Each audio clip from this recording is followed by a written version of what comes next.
Hi, my name is Abigail Adams. I was born on November 22nd, 1744, at North Parish Congregational Church in Weymouth, Massachusetts. As a child, I did not receive formal schooling because I was frequently sick as a child, something which may have been a big factor preventing me from receiving an education. But during this time, formal education was not something for us young ladies. But luckily, my mother would help my sisters and I, Mary and Elizabeth, to read, write, and cipher. And what was the greatest thing of all was our grandparents had a large library that enabled my sisters and I to study in English and French literature. My grandmother, known as Elizabeth Quincy, also contributed to mine and my sister's education.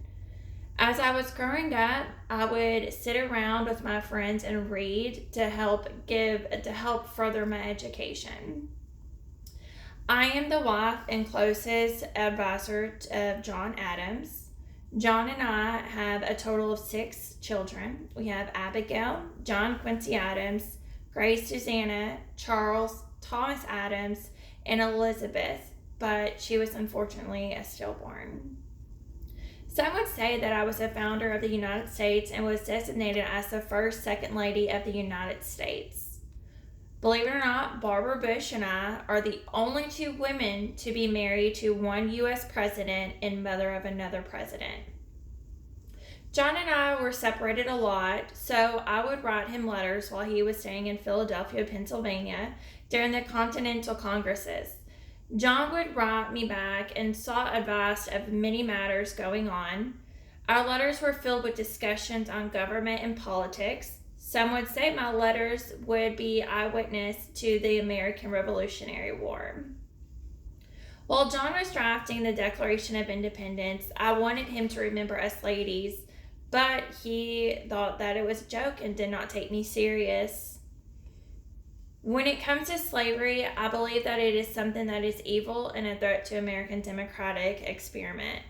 I had written a letter on March 31st, 1776, explaining that I doubted most of the Virginians had such a passion for liberty as they claimed they did since they developed their fellow creatures of freedom. Me being against slavery was something that was very unusual, especially during this part of time, because slavery was such a big part of the world at that time, but I just was not for it. While John was president, people would probably have to say he was was not the greatest president, and because of his beliefs, he was known to be the most disliked president.